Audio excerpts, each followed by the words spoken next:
Hi folks, so here I am on the top of Dodd, and it's taken me some time to actually get to here, but it's the start of my odyssey of trying to complete the Northern Fells. So you may have seen my previous video where I'd actually done 12, but I now need to do a further 12 to complete the full 24. And yeah, the first time I did it, it was quite challenging in terms of wind and rain, but today it's a gorgeous day.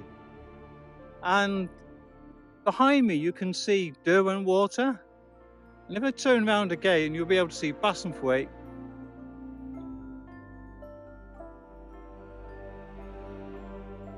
There we go, I have Bassenthwaite behind me, and it's just wonderful, like I say. But now I'm heading over to Skiddaw, but doing a few things in between. We're going to continue this morning by going down Dodd, and then there's a kind of road over in that direction, obviously a forest road, and then beyond that there's a footpath, and we're starting to go up Carlside,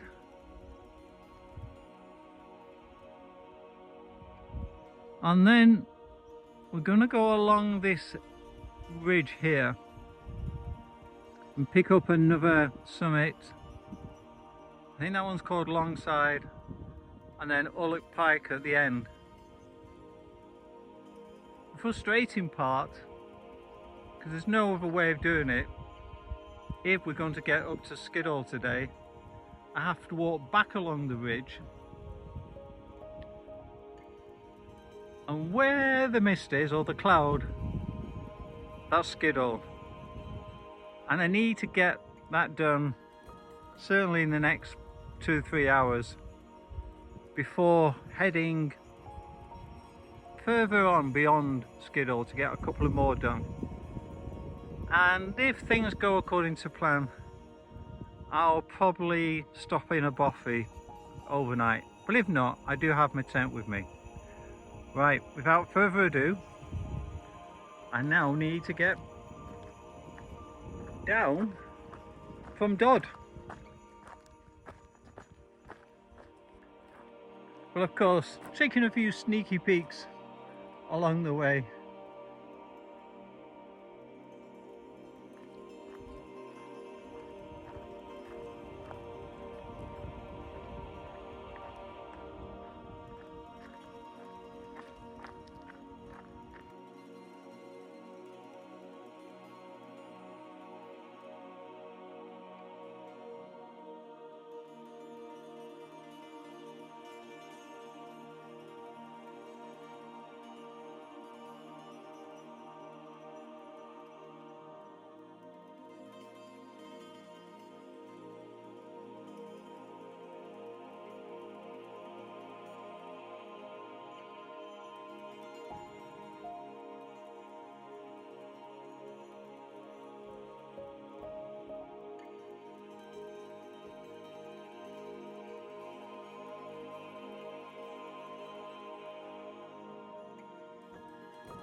So this is Longside,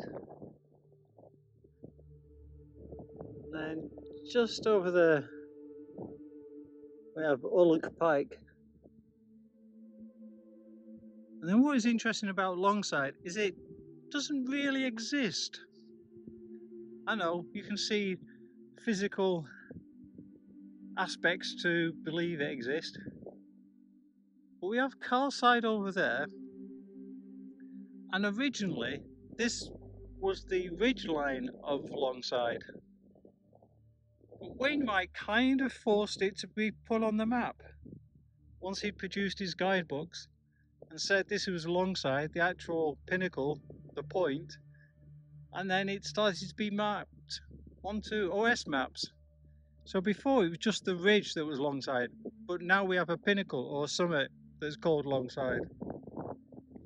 So glorious. It's a really good day for hiking because there's just a bit of biting wind just to take the edge off any heat. The last Cal side and nobody here.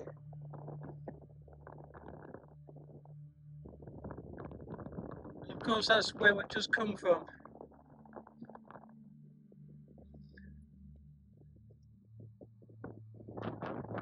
And if you come directly from Millbeck, you come up this path here. And then, of course, go directly up Skiddaw, which is the way we're going to go.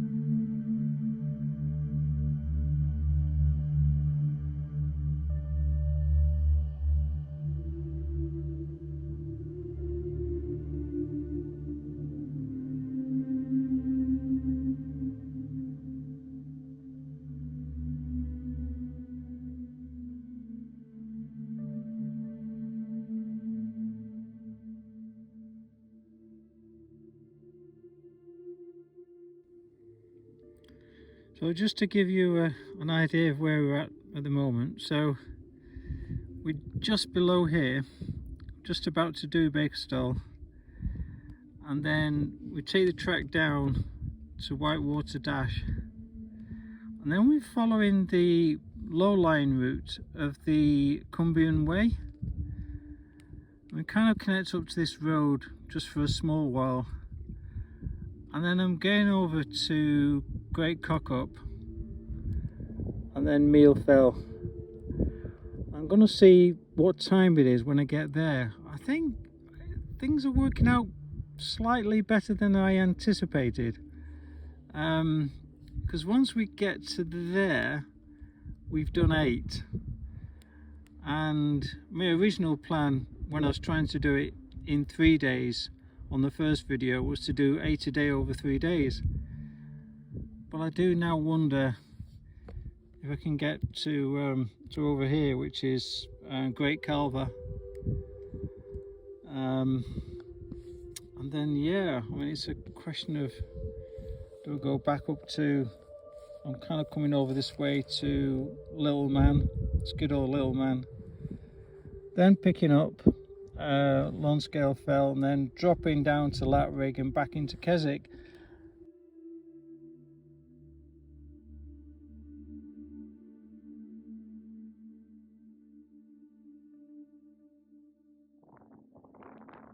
I'm going to head down this way because I can get to Whitewater Dash.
So we're trying to get to Great Cockup next, and it's that one there.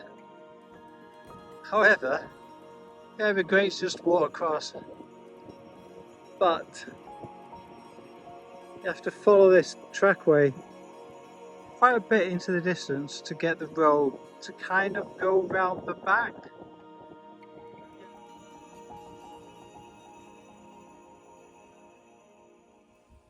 So as you see, there's one or two cars here, and I've kind of been this way over and yeah, not really thought about where these people might be, but this is a great route now. This has been a bit of a revelation to me. So in the distance now we're looking at Ullock Picke, Longside, then Carlside, and then going up to Skiddaw, and you can come down the way we did and back round this way. So you can make this a kind of circuit route, and it will be what you'll get 5 Wainwrights if you do it this way round. What I found interesting is that it's just a completely different way of doing Skiddaw. A lot of the time people do Skiddaw from Keswick, but I think this way now I'm quite enamoured by it. I think it's a really good way of approaching it. So I'm at Udale Commons now, and this track is a bridleway for like 3 miles in that kind of direction. Well, I want to get more over that way, and I do know you can take the edge of this wall and then attack it from a kind of different direction. So there you go. I never thought I'd be doing that, given what Skiddaw was like, but it's so warm now. Okay, alongside the wall we're going towards, would you believe, Great Cockup. So last time we were here I was actually sheltering underneath those trees from the rain, and it was at that moment I made the momentous decision that I had to stop for safety's sake, because the winds were forecast to be 50 miles an hour later on in the day, and I didn't fancy going up Skiddaw in those kind of conditions. So yeah, I'm back here again, trying to put the remaining 12 to bed. And I was reflecting maybe how appropriate it was that I stopped on Great Cockup. Yeah, appropriate name maybe. However, Great Cockup refers to the fact that it's a big mountain or big hill, and the fact Cockup is a old kind of English name or medieval word that got corrupted, but it really means kind of like black hen or black cock. So yeah, it became Great Cockup. Bit of a name. What you can see there, I think that's Little Cockup. You can see the weather is absolutely stunning. When you're out the wind, which we are at the moment, it's way hot. Okay, less talking. I'm just putting the moment of pain off. I know I've got to go uphill. Ooh. So there you go. Great Cockup with views, distant views of Skiddaw in the background. So there's Lonscale Fell. Just frustratingly got to go down before you go back up. So I've managed to get a recharge of water. And now I've got to go up there. I just realised I was at the top of Lonscale Fell. I think I was that busy trying to plan the map about which was the best place to go. I forgot to record. So Lonscale Fell is another little one with just a very small cairn as a marker. But over there, it does have a substantial shelter. But what I did was that I stupidly went down there without recording anything. Now luckily I only got to the bit of the dip that you can see there before I realised. And the honest Indian that I am, I came back and filmed it. Tempted as I was to maybe ignore it, but nah.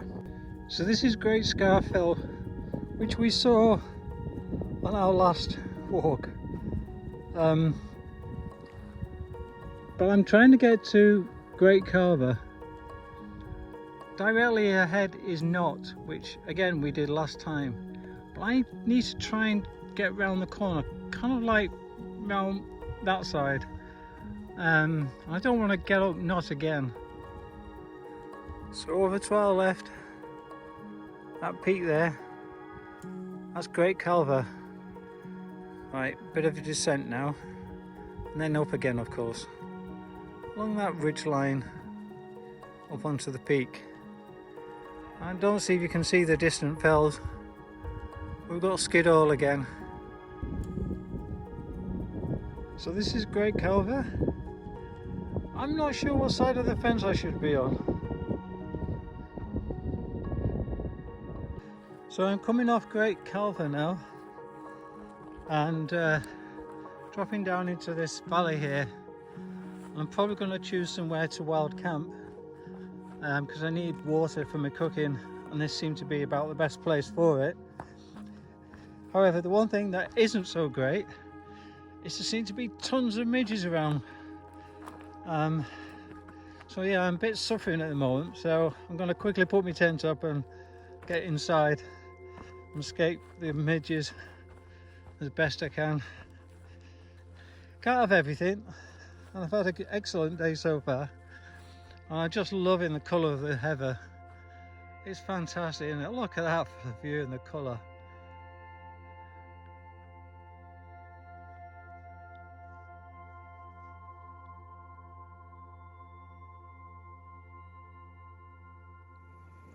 Well, I managed to get set up. I'm not standing outside. The midges are really, really bad. So obviously I'm speaking to you from within the tent. And thank goodness I brought my mountain tent. I had, because of the time of year, considered my other tent, my 3-season tent. But yeah, there's no way I would have been able to put it up as fast as this particular tent. I literally had it up in 5 minutes at most, because I wanted to escape the midges. I'm hoping when it gets dark that I'll be able to pop out and get some water, so I can get some cooking done. I mean, I have literally just stayed in here. Might try to show you the midges later, because they're hanging to the outside of my tent and I can actually look through the door at them. It's really scary, like a plague of lotus kind of thing. Today's been really good though. I managed to get 9 Wainwrights done and did about 20 miles, and I think it was 6,700 feet of ascent. So I call that a good day. So I finished on Great Calva, and then I have 3 more left to do, which is Skiddaw Little Man, then over to Lonscale Fell, and then finish on Latrigg. And then just a gentle gentle stroll into Keswick, and obviously it would be a bus and train home. Right, I think that's enough from me. I'll see you guys in the morning. Bye. Morning guys. Yeah, I thought I'd leave my biohazard suit on. Yeah, this is what I wore to try and escape the midges this morning. Luckily there wasn't too many about, because it had started just a sprinkling of rain, so that was helpful. But there's certainly no wind where I was, whereas now at least I'm on the open plain, as it were. I'll be able to take this off. Well, I thought you could yeah, have a laugh at my expense. The other thing was, because I wasn't hanging about, I was like putting my tent away, like super quick time. Obviously I wasn't gonna record leave no trace, but it was really interesting because I kind of got into the habit of doing it that way, like it's genuine with my camera, looking around, can I see anything? But I wasn't doing it with my camera, and I nearly forgot. Well, thank goodness I didn't, because I actually spotted this. Now that is one of these straps here, so I've got to reattach it and put it across that way. And the other thing, of course, being grey like it is, it wasn't that easy to spot, so I'm glad I had a kind of a good glance around. Normally I'm looking for tent pegs. That's what seems to get lost the most, not just by me, by other people. I probably add to my tent peg collection more from what other people have left rather than myself. Right, I'm gonna take this off, although I think, yeah, I'm just feeling it is that definitely misty rain that gets you wet, so I'll put my raincoat on as well, I think. Right, see you later guys. Whoa, they've built a new bridge for me. Ooh, you can smell, yeah, freshly cut wood. It's really weird, it's not something I expected to smell. Oh, it really smells good as well. I'm having a sniff of the side. Ah, yeah, I'm a bit bizarre.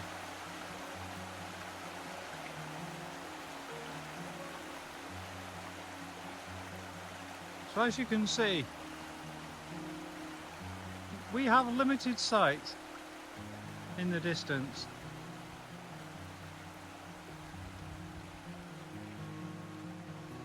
Right, we are starting to gain some ground now, some height I should say. Just a little bit further ahead, we're gonna pass a YHA. Ooh, intriguing. Like a treasure chest of rubbish. Some interesting screws there though. Everything you need to make a bridge. I think that must be the remnants of the work. I hope that's going to be shifted. Right, like I say, there's a YHA coming up next. Under normal circumstances you will be able to see it ahead. It's just where the trees are starting to, where the mist is clearing around the trees. And it used to be used as like a gamekeeper's cottage, and a also like a shepherd's bothy. And then once we get to the YHA, we're literally going straight ahead over a hill called Sail How, and then onto Skiddaw Little Man. So this is what it says on the board. It says the hostel is open from March to October for families, individuals and groups. Over winter it's available for group bookings. It's the highest hostel in Britain, built around 1829 as a keeper's lodge. So it's a great place, got some great pictures there. So when it's open, that's the facilities.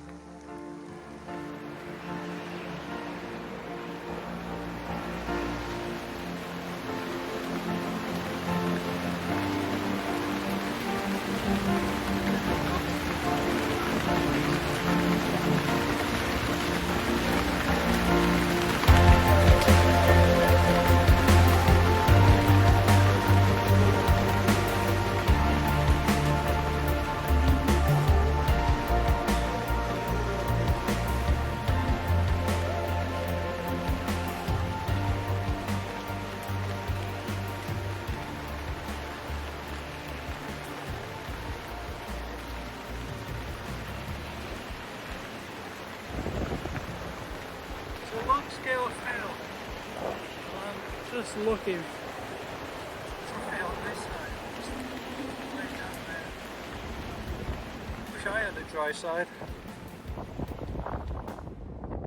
So we follow this fence here, but when you get down near the boggy area, it comes round this way to avoid the bog. You can see it here. Now, when you get to here, you think, don't go through the gate. Actually, you better carry on that way.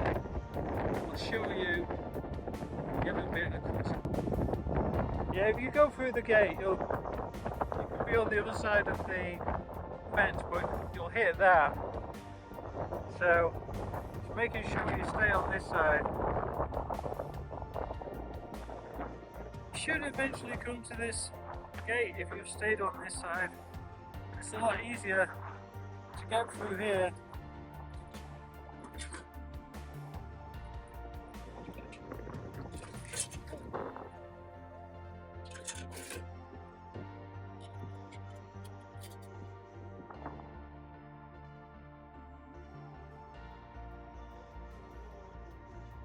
So we're following the fence line down. I've hardly started to follow it. It gets pretty steep later on. A bit worried about how slippy it'll be. Anyhow, when we get to the bottom, we're then heading over towards Water, and yeah, we get to Latrigg, so we overlook Keswick. So that's where it was, the top of Lonscale Fell. Don't go up there now, it's horrible. I'm so glad to be down here now. So, through the gate. I always appreciate this stream crossing. And it's like, yeah, when it's in full space as well, it looks pretty spectacular.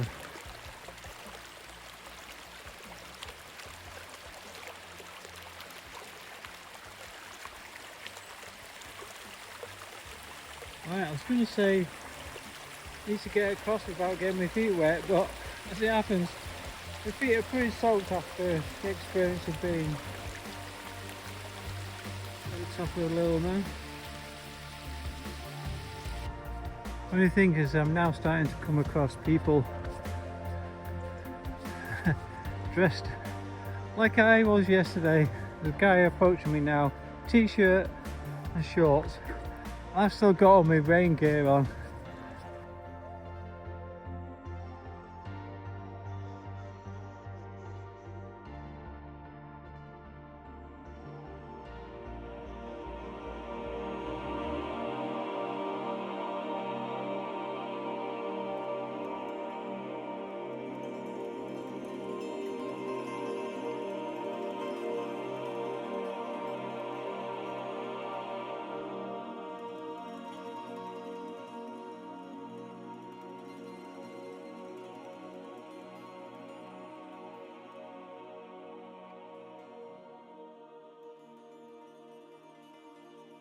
That is the Northern Fells complete, all 24 of them.